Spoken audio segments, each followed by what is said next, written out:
Hello students, जय हिंद। स्वागत है हमारे YouTube channel Virendra struggle classes में।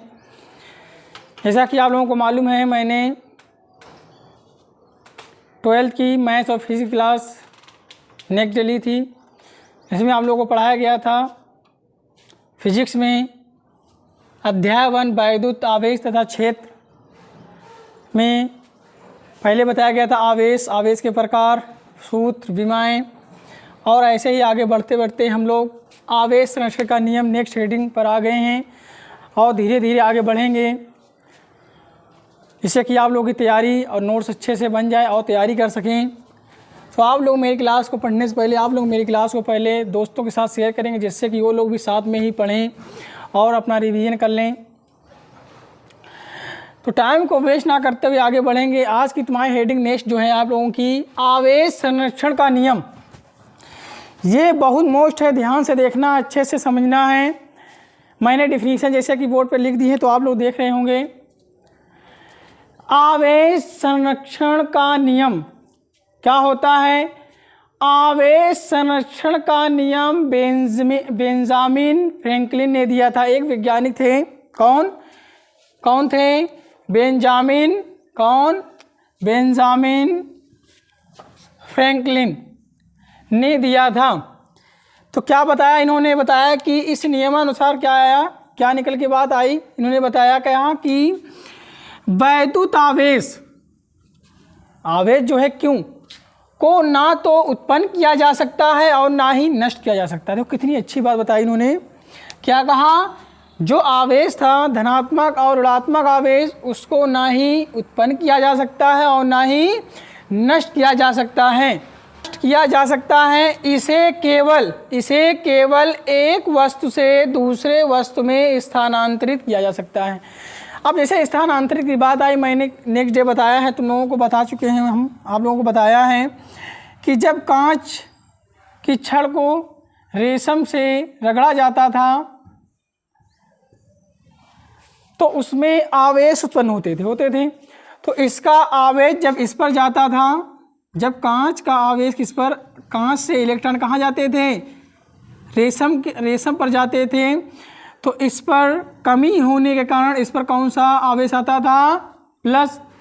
और जिस पर आवेश जाता था उसमें अधिकता होने के कारण क्या होता था? माइनस। ये बात तो आप लोग जान चुके हैं। तो इसे केवल एक वस्तु से दूसरे वस्तु में क्या किया जा सकता है?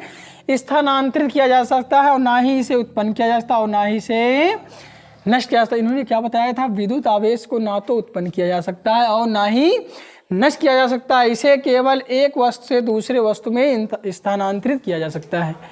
तो आप लोग समझ चुके होंगे आवेश संरक्षण का नियम क्या है। तो मैं एक बार फिर रिपीट करता हूँ, ध्यान से देखना आप लोग अच्छे से। कहा कि आवेश संरक्षण का नियम जो है बेंजामिन फ्रैंकलिन ने दिया था। इस नियमानुसार ने बताया कि आवेश को ना तो उत्पन्न किया जा सकता और ना ही नष्ट किया जा सकता। इसे केवल एक वस्तु से दूसरे वस्तु में क्या किया जा सकता है?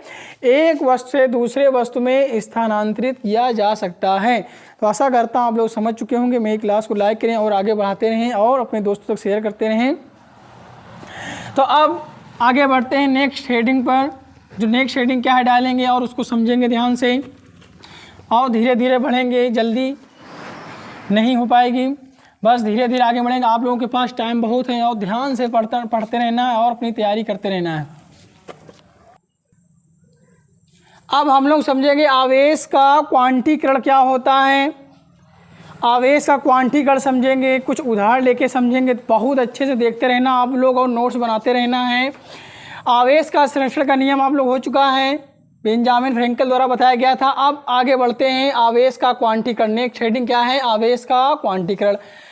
इसको ध्यान से देखना, जैसे कि मैंने एक हेडिंग बोर्ड पे डाली है, उसके परिभाषा भी मैंने लिखी है, तो ध्यान से देखना है। कहा कि आवेश का स्थानांतरण जब एक वस्तु से दूसरी वस्तु में किया जाता है, जिसे मैंने पीछे भी बताया था, आवेश संरक्षण के नियम में आवेश को केवल एक वस्तु से दूसरी वस्तु में क्या किया जाता है? स्थानांतरित किया जाता है। तो यह इलेक्ट्रॉन E के पूर्ण गुणन के रूप में होता है। किसके रूप में होता है? ई के पूर्ण गुणन में होता है। अब मान लो ई 1 इलेक्ट्रॉन हो सकता है, 2 इलेक्ट्रॉन हो सकते हैं, 3 इलेक्ट्रॉन हो सकते हैं। तो जब स्थानांतरित हो सकते हैं, जब एक वस्तु से दूसरे वस्तु में स्थानांतरित होते हैं इलेक्ट्रॉन, तो लगभग कितने होंगे? 1 इलेक्ट्रॉन, 2 इलेक्ट्रॉन, 3 इलेक्ट्रॉन स्थानांतरित होंगे। अर्थात स्थानांतरित आवेश को इलेक्ट्रॉन के पूर्ण गुणज, जैसे देखो मैंने नीचे लिख भी दिया है, 1 इलेक्ट्रॉन, 2 इलेक्ट्रॉन, 3 इलेक्ट्रॉन, ऐसे 100 इत्यादि लिखा जा सकता है। तो आप लोग समझ चुके होंगे कि लगभग इतने इलेक्ट्रॉन स्थानांतरित हो रहे होंगे। ऐसे 1 इलेक्ट्रॉन हो सकता है, 2 इलेक्ट्रॉन हो सकता है, 3 इलेक्ट्रॉन हो सकते हैं। मगर एक चीज़ मैंने नोट्स में नीचे लिखा है, कहा गया है इसमें कि आवेश का स्थानांतरण भिन्न के रूप में संभव नहीं है, मतलब दशमलव में, पॉइंट में। जैसे कि कभी ऐसा नहीं हो सकता कि जैसे कि मैं यहाँ पर बताऊँ, जैसे कि कभी 0.7 इलेक्ट्रॉन ऐसे स्थानांतरित नहीं हो सकते, ऐसे कोई भी पॉइंट में आ जाएं। ऐसे पॉइंट वाला मतलब पॉइंट मतलब वही भिन्न संख्याएं हैं ये। इसे मैंने यहाँ पर नीचे लिखा है कि आवेश का स्थानांतरण भिन्न के रूप में संभव नहीं है, अर्थात E/2 E/3 ऐसे डेट इत्यादि संभव नहीं है। तो आप लोग समझ चुके होंगे आवेश का क्वांटीकरण। आज हम लोग सीखेंगे आवेश का क्वांटीकरण पूरा बेसिक से विद कॉन्सेप्ट के साथ समझेंगे, पूरा शुरुआत से ध्यान से देखते रहना है। उदाहरण लेंगे, फिर वहाँ क्वांटम के Q बराबर एनी वाला फार्मूले से आप लोगों को समझाया जाएगा, तो अच्छे से देखते ही रहना है। तो मैं एक बार फिर इसको रिवीजन करता हूँ। आवेश का क्वांटीकरण ध्यान देखना है। आवेश का स्थानांतरण जब एक वस्तु से दूसरे वस्तु में किया जाता है तो यह इलेक्ट्रॉन ई के पूर्ण गुणन के रूप में होता है। तो मैंने कहा जब एक वस्तु से दूसरे वस्तु में स्थानांतरित होगा, लगभग 1 इलेक्ट्रॉन स्थानांतरित हो रहा होगा, 2 हो रहा होगा, 3 हो रहा होगा। अर्थात स्थानांतरित आवेश को इलेक्ट्रॉन के पूर्ण गुणज, जैसे 1 इलेक्ट्रॉन, 2 इलेक्ट्रॉन, 3 इलेक्ट्रॉन, डेट इत्यादि लिखा जा सकता है। तो आप लोग समझ चुके होंगे। अब नोट में एक बहुत अच्छी बात मैंने लिखी है, जिसमें आप लोग समझ रहे होंगे कि आवेश का स्थानांतरण भिन्न के रूप में संभव नहीं है। ऐसा नहीं हो सकता कि कभी 7.7 ही आ जाएगा, ऐसे मतलब संभव नहीं है चीज़। ठीक, तो समझ चुके हो अगर आप लोग। मैंने एक बार फिर रिपीट किया है, अर्थात E/2 E/3 डेट इत्यादि ऐसा संभव नहीं है, मतलब भिन्न में पॉइंट में लिखा संभव नहीं है, स्थानांतरित नहीं हो सकता है। अब समझेंगे क्वांटीकरण क्या होता है। आवेश तो कैसे आवेश यहाँ पर स्थानांतरित किया जाता है। अब आवेश का क्वांटीकरण कैसे हुआ, ध्यान से देखेंगे हम लोग। आवेश एक वह न्यूनतम मान E जिसका आदान प्रदान, अब आप लोग जानते हैं कि आवेश का न्यूनतम मान क्या होता है, 1.6 × 10⁻⁻19 कूलाम होता है। आप लोग जानते हैं 1.6 × 10⁻19 कूलाम होता है। तो आप लोग समझते हैं वह न्यूनतम मान E जिसका आदान प्रदान प्रक्रिया में, प्रक्रिया मतलब कोई भी, ठीक है, में उपयोग किया जा सकता है। कोई भी प्रक्रिया हो, एक्सपेरिमेंट किया जा रहा है, उसमें उपयोग किया जा सकता है, कोई न्यूमेरिकल उसमें उपयोग किया जा सकता है, उसे उस भौतिक राशि का क्वांटम तथा इस प्रक्रिया को क्वांटीकरण कहते हैं। कोई भी, ठीक है, उस विधि में अगर हम आवेश का न्यूनतम मान यूज कर रहे हैं, तो जब इसका यूज कर देते हैं, ई का मान यूज कर देते हैं, तो उस प्रक्रिया को हम लोग क्या कहते हैं, क्वांटीकरण कहते हैं। क्या कहते हैं, उस प्रक्रिया को क्या कहते हैं, क्वांटीकरण कहते हैं। तो एक बार मैं फिर रिवीजन करता हूँ, ध्यान से देखना, एक बार फिर रिपीट कर रहा हूँ। करा कि क्वांटीकरण आवेश का वह न्यूनतम मान ई जिसका आदान प्रदान किसी प्रक्रिया में प्रयोग किया जाता है या उपयोग किया जाता है, किया जा सकता है, उसे उस भौतिक, जिस प्रक्रिया में उसे यूज किया गया, तो उसे उस भौतिक राशि का क्वांटम तथा इस प्रक्रिया को क्या कहते हैं, क्वांटीकरण कहते हैं। तो आप लोग समझ चुके होंगे कि क्वांटीकरण क्या है। तो एक बार मैं फिर आपको रिपीट करके बता रहा हूँ, ध्यान से देखना। शुरुआत से आवेश का क्वांटीकरण क्या होता है और क्वांटीकरण क्या होता है, ध्यान देखना। तो यहाँ से पूरा यहाँ तक ध्यान से देखना, आप लोग समझते रहना। मैं रिपीट कर रहा हूँ। करा कि आवेश का स्थानांतरण मतलब एक वस्तु से दूसरे वस्तु में जाना, जब एक वस्तु से दूसरे वस्तु में किया जाता है तो यह इलेक्ट्रॉन ई के पूर्ण गुणन के रूप में होता है। अर्थात स्थानांतरित आवेश को इलेक्ट्रॉन के पूर्ण गुणज, जैसे 1 इलेक्ट्रॉन, 2 इलेक्ट्रॉन, 3 इलेक्ट्रॉन, डेट इत्यादि लिखा जा सकता है। तो आप लोग इतना लिखेंगे नोट्स हेडिंग डाल के। फिर नोट हेडिंग डालेंगे, उसमें लिखेंगे आवेश का स्थानांतरण भिन्न के रूप में संभव नहीं है, अर्थात E/2 E/3 इत्यादि संभव नहीं, जैसे कि मैंने यहाँ पर बताया है। क्वांटीकरण, आवेश का वह न्यूनतम मान E जिसका आदान प्रदान प्रक्रिया में उपयोग किया जा सकता है उसे उस भौतिक राशि का क्वांटम तथा इस प्रक्रिया को क्या कहते हैं, क्वांटीकरण कहते हैं। तो आप लोग समझ चुके हैं क्वांटीकरण क्या है। अब उदाहरण लेंगे हम। उदाहरण में हम लोग आवेश का क्वांटीकरण का नियम बताएंगे। आवेश का क्वांटीकरण नियम क्या है समझेंगे हम लोग। क्या समझेंगे? आवेश का क्वांटीकरण नियम समझेंगे।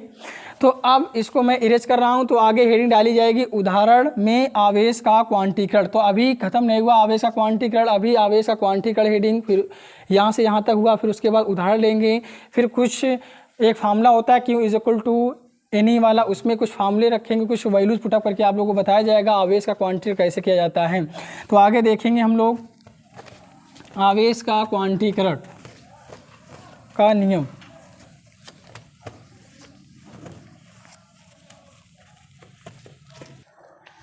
तो अब हम लोग समझेंगे आवेश के क्वांटीकरण का उदाहरण। तो उदाहरण में जो है एक नियम है आवेश का क्वांटीकरण का नियम। इस नियम के द्वारा हम लोग उदाहरण को समझेंगे। तो मैंने इस उदाहरण को 2-3 बार पीछे जो मैंने क्लासेस ली हैं नेक्स्ट उसमें आप लोगों को बता चुका हूँ मैं। तो एक बार फिर ध्यान से देखना। करा कि जब कांच की छड़ को रेशम के कपड़े से रगड़ा गया, किससे रगड़ा गया? ये एक्सपेरिमेंट तो बहुत पहले हो चुका है, थेल्स ने किया था। तो कांच की छड़ से इलेक्ट्रॉन रेशम की छड़ पर स्थानांतरित होते हैं, मतलब इकट्ठा हो जाते आ जाते हैं। यहाँ स्थानांतरित इलेक्ट्रॉन पूर्ण संख्या मतलब गुणज के रूप में होते हैं, जैसे कि पीछे भी मैंने बताया भी था 1 इलेक्ट्रॉन, 2 इलेक्ट्रॉन, 3 इलेक्ट्रॉन, 4 इलेक्ट्रॉन, ऐसे स्वान डेज चलता चला जाएगा। तथा न्यूनतम स्थानांतरण 1 इलेक्ट्रॉन का हो सकता है। लगभग सबसे कम कितना हो सकता है? न्यूनतम कब से मिनिमम कितना होगा? न्यूनतम मिनिमम 1 इलेक्ट्रॉन का हो सकता है। इस गुण को 1 इलेक्ट्रॉन का हो सकता है, इस गुण को ही आवेश का क्वांटीकरण नियम कहते हैं। तो आप लोग समझ चुके होंगे आवेश का क्वांटीकरण का नियम क्या है, और यही उदाहरण किसका है? आवेश का क्वांटीकरण का नियम है, एक उदाहरण है एक। तो मैं एक बार फिर ध्यान से मैं रिपीट कर रहा हूँ, तो ध्यान से सुनना। आवेश का क्वांटीकरण का नियम कह रहा है जब कांच की छड़ को रेशम से रगड़ा गया, रेशम के कपड़े से रगड़ा गया, तो कांच की छड़ से इलेक्ट्रॉन रेशम की छड़ पर, वही कपड़े पर स्थानांतरित होते हैं। तो यहाँ स्थानांतरित इलेक्ट्रॉन पूर्ण संख्या गुणज के रूप में होते हैं। किसके रूप में होते हैं? पूर्ण गुणज। जैसे अभी मैंने पीछे बताया था 1 इलेक्ट्रॉन, 2 इलेक्ट्रॉन, 3 इलेक्ट्रॉन, मगर ये भिन्न में संख्याएं नहीं हो सकती हैं, भिन्न में इलेक्ट्रॉन नहीं हो सकते, तो पीछे मैंने बता भी चुका हूँ। तथा न्यूनतम स्थानांतरण 1 इलेक्ट्रॉन का हो सकता है। तो ये न्यूनतम इलेक्ट्रॉन हो सकता है। इस क्वालिटी, इस गुण को ही हम लोग क्या कहते हैं? आवेश का क्वांटीकरण नियम कहते हैं। अब आगे देखेंगे ध्यान से। इसलिए स्थानांतरित आवेश को उत्पन्न, वही स्थान मतलब जो आवेश उत्पन्न हुआ, स्थानांतरित मतलब जो आवेश उत्पन्न हुआ, रेशम के रगड़ा गया था कांच से, कहाँ रगड़ा गया? रेशम के कपड़े में, तो इस पर उत्पन्न हुआ क्या? आवेश उत्पन्न हुआ, वही स्थानांतरित हुआ, को निम्न सूत्र द्वारा लिखा जा सकता है। Q ± NE, जहाँ Q बराबर क्या है? ±NE। ये फार्मूला मैंने पीछे लिखा था, जहाँ पे आप लोग देखा होगा, जहाँ पे मैंने आवेश का मात्रक लिखा था, वहीं पर ये फार्मूला एक बार हम लोग लिख चुके हैं एक बार फिर। अब यहाँ पर आवेश का क्वांटीकरण में ये फार्मूला यूज हो रहा है, ध्यान से देखेंगे। यहीं पे इसका यूज है। N = क्या होता है? जहाँ 1, 2, 3, 4 कुछ भी, यहाँ पे कुछ भी रख सकते हो। और इलेक्ट्रॉन का मान क्या होता है? आवेश पर इलेक्ट्रॉन का मान क्या होता है? 1.6 × 10⁻19 कूलम। ये भी आप लोग पीछे पढ़ चुके हैं। यदि हम n बराबर क्या रख दें? 1 रख दें। क्या रख दें हम? n बराबर क्या रख दें हम लोग? 1 रख दें। कहाँ रख दें? यहाँ पे 1 रख दें। तो देखो यहाँ पर मैंने 1 रख दिया, ±1 इलेक्ट्रॉन। तो या Q = क्या आ गया? ± इलेक्ट्रॉन, 1 इलेक्ट्रॉन आया। क्या आया? ये देखो ±1 इलेक्ट्रॉन आ गया। अर्थात न्यूनतम संभव स्थानांतरण आवेश प्लस माइनस 1 इलेक्ट्रॉन, यहाँ पे क्या लिखेंगे plus minus 1 electron equal to क्या हो जाएगा न्यूनतम 1.6 × 10⁻⁻19 कूलम होगा। तो न्यूनतम संभव स्थानांतरण आवेश कितना होगा, ए इलेक्ट्रॉन बराबर 1.6 × 10⁻⁻19 कूलम होगा। इसी गुण को हम लोग क्या कहते हैं, आवेश का क्वांटीकरण का नियम कहते हैं। आवेश का क्वांटीकरण का नियम कहते हैं। तो आप लोग समझ चुके होंगे। तो मैं एक बार फिर रिपीट कर रहा हूँ, ध्यान से देखेंगे पूरा, एक बार फिर रिवीजन करने जा रहा हूँ, रिपीट करने जा रहा हूँ, तो देखेंगे आप। तो एक बार मैं फिर इस क्वेश्चन को रिपीट कर रहा हूँ, इस हेडिंग को ध्यान से देखेंगे। आवेश का क्वांटीकरण हेडिंग चल रही है, तो आवेश का क्वांटीकरण पूरा हो जाएगा कंप्लीट। आज देखेंगे ध्यान से, धीरे धीरे चलेंगे हम लोग क्लास को लेके। और मेरी क्लास को लाइक करें और दोस्तों तक शेयर करें, जिससे कि वो लोग मेरी क्लास को पढ़ें और नोट्स बनाएं अच्छे से। तो ध्यान से देखना है, जब कांच की छड़ को रेशम के कपड़े से रगड़ा गया तो कांच की छड़ से इलेक्ट्रॉन रेशम के कपड़े, वही छड़ पर क्या हो गए, स्थानांतरित मतलब उत्पन्न हो गए, होते हैं या स्थानांतरित होते हैं। यहाँ स्थानांतरित इलेक्ट्रॉन पूर्ण संख्या मतलब गुणज के रूप में होते हैं, जैसे 1 इलेक्ट्रॉन, 2 इलेक्ट्रॉन, 3 इलेक्ट्रॉन, ऐसे ही होते हैं जैसे अभी मैंने पीछे बताया।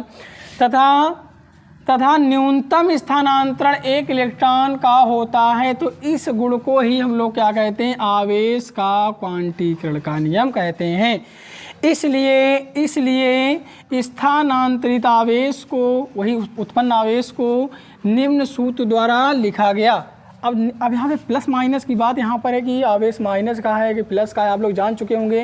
ये प्लस माइनस क्यों यहाँ पर आ रहा है, आप लोग बताया गया था जैसे पीछे प्लस माइनस यहाँ पे क्यों लिखा गया, ये इसलिए लिखा जा रहा, बताया गया था पीछे कि जिस पर आवेश कम है उस पर धनात्मक, और जिस पर आवेश अधिकता है मतलब वही इलेक्ट्रॉन जिस पर अधिक है वो क्या है, ऋणात्मक। तो जैसे कि यहाँ पर कांच पर क्या हो जाएगा, इलेक्ट्रॉन क्या हो जाएगा, न्यूनतम, मतलब कमी हो रही है, इलेक्ट्रॉनों की कमी हो रही, तो इस पर धनात्मक आवेश। और आवेश उत्पन्न किस में हो रहा है, जाके रेशम में, तो इसमें क्या हो रही है, आवेश का इलेक्ट्रॉन इसमें क्या हो रहे हैं, बढ़ रहे हैं, अधिकतम हो रहा है, बढ़ोतरी हो रही है।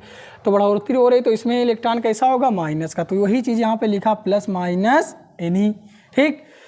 तो देखिए जैसे मैंने पीछे बताया भी, और क्लासेस जो हुई हैं उसमें बताया गया है प्लस माइनस के बारे में, क्लास हो चुकी हैं इसके बारे में। तो आगे देखेंगे तो यहाँ पर लिखा जा सकता है, तो यहाँ पर तो Q is equal two plus minus any. तो यहाँ n क्या है, संख्याएं हैं 1 2 3 4, कोई भी हो सकती है संख्या एनी 1। और इलेक्ट्रॉन यहाँ पे 1.6 × 10⁻⁻19, 1.6 × 10⁻⁻19 कूलम। यदि n बराबर यहाँ पर 1 रख दें हम, तब क्या हो जाएगा, ये Q बराबर प्लस माइनस 1 इलेक्ट्रॉन, अर्थात न्यूनतम संभव स्थानांतरण आवेश मतलब लगभग उत्पन्न होना आवेश क्या होगा, लगभग न्यूनतम स्थानांतरण आवेश मतलब वही उत्पन्न आवेश 1 इलेक्ट्रॉन बराबर कितना होगा, 1.6 × 10⁻⁻19 कूलम होगा। तो आप लोग समझ चुके होंगे कि आवेश का क्वांटीकरण का नियम क्या। अब नेक्स्ट हेडिंग, अब आज हम लोग सीखे हैं आवेश का क्वांटीकरण पूरा कंप्लीट हो जाएगा, बस लास्ट हेडिंग थोड़ी बची, नोट बस डालेंगे, बस खत्म हो जाएगी तुम्हारे आवेश का क्वांटीकरण क्या होता है। तो नेक्स्ट हेडिंग एक और इसी से थोड़ा रिलेटेड है, नोट में वो बात लिखेंगे, बहुत मोस्ट बात है, उस चीज़ को लिख जरूर लेंगे नोट में। तो हेडिंग डालेंगे हम लोग नोट, तो नोट में हम लोग लिखेंगे थोड़ा आवेश के बारे में, आवेश के बाद थोड़ा नोट के बारे में लिखेंगे, नोट में लिखेंगे आवेश के बारे में, तो देखेंगे अच्छे से। अब हम लोग आवेश क्वांटीकरण में जानेंगे। आवेश में नोट में एक बात मैंने लिखी, उसको ध्यान से समझना है आप लोगों को। कह रहा है कि यहाँ पर आवेश सदैव द्रव्यमान से संबंधित है। द्रव्यमान आप लोग 11 क्लास में पढ़ के आ रहे हो, द्रव्यमान क्या है अच्छे से समझते हो। आवेश सदैव कहाँ किस पर उपस्थित, किस पर है संबंधित, द्रव्यमान से संबंधित है, अर्थात बिना द्रव्यमान के आवेश का कोई अस्तित्व नहीं है। अगर आवेश तभी होगा, उत्पन्न होगा जब किसी वस्तु का क्या होगा, द्रव्यमान होगा, तभी क्या उत्पन्न होगा, तभी आवेश उत्पन्न होगा, न तो ऐसे नहीं, तो ऐसे अस्तित्व उसका नहीं है। अर्थात यदि किसी वस्तु पर आवेश उपस्थित है तो उस वस्तु का कुछ न कुछ द्रव्यमान है। कह रहा है यदि किसी वस्तु पर आवेश उपस्थित है तो उस वस्तु का कुछ न कुछ तो द्रव्यमान होगा ही होगा। ऐसा कि आप लोग जानते हैं इलेक्ट्रॉन का द्रव्यमान, ठीक, प्रोटॉन का द्रव्यमान, ये सब आप लोग 11 में पढ़ के आ रहे हैं। क्यों टाइम वेस्ट किया जाए, तो आप लोग समझ रहे हैं। लेकिन द्रव्यमान आवेश से संबंधित नहीं भी हो सकता है। लेकिन द्रव्यमान आप लोग समझते हैं, लेकिन द्रव्यमान आवेश से संबंधित नहीं भी हो सकता है। अर्थात यदि किसी वस्तु का द्रव्यमान